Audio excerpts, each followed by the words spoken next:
So tell me the story of how you two met. Well, I was 24 at a slight crossroads and decided to go and see my friend Margie in Kenya. In October 1957, I was returning from leave in the UK to my job in Kenya as a district officer. I was travelling with others on the Donota Castle.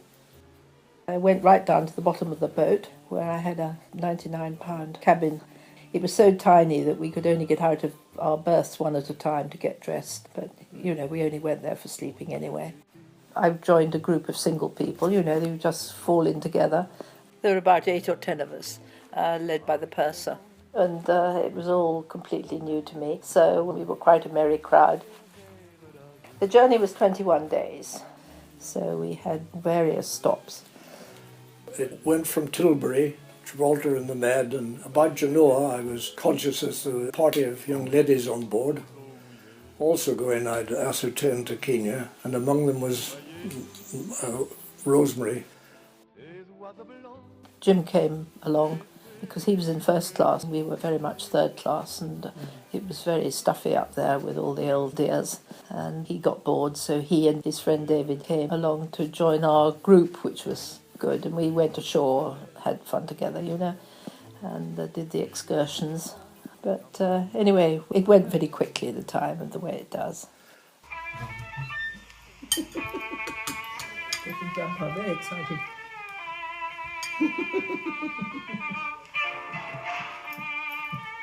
I'll do something for him. Yes, it stitches him up. It does. It was you doing the samba with Doris on the deck, I think, when we were in a storm. I think that was probably one of the most amusing moments. And the deck was like this, one moment, and like that the next. And these two were samba. Was it the samba? No, I think I was trying to tango. Oh, tango, I beg your pardon. Yeah. And anyway, they were zooming across, and then Doris got her heel caught in the scuppers on one side, and came right off her shoe, didn't it? So that really made us laugh. Somebody asked her why she'd gone on limp on one leg. Yeah. Oh no, we just clicked. It was a happy meeting, wasn't it, darling? It was indeed. We arrived in Mombasa later that month, travelled up by train to Nairobi.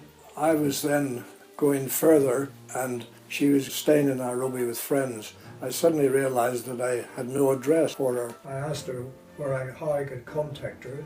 I didn't know what my address was, you see. She asked her friend with whom she was staying for the address, and then they tore a little bit of newspaper with the address on it and gave it to me. I went on to up to northwestern Kenya. It was all very novel for me. So no, I was very excited. I then got in touch with her and arranged to see her in Nairobi. He came down because he had a car, a nice new Peugeot, so he came down to see me as soon as he could one weekend, probably about a month later or so. I discovered this entailed a journey of 277 miles. So, the car began to get a bit worse for wear. His lovely new car, there wasn't any tarmac except in the cities.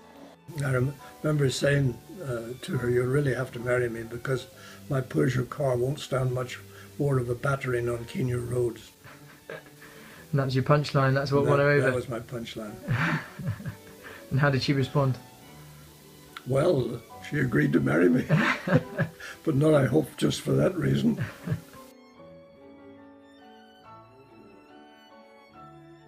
I've just been handed this mug, which reminds me that when I had to beg time off to come down and see Rosemary in Nairobi, all the other lads in the Boma used to sing as I left in my Peugeot car, "Oh, lucky Jim, he's got another weekend off.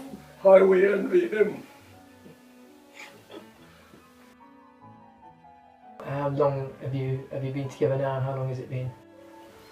Well, I think it's 57 years. I think it is. Well, we can agree on that. Well, you're better at the numbers than me. Well, we can't trust Sam to do the arithmetic, can we? No, I don't think so.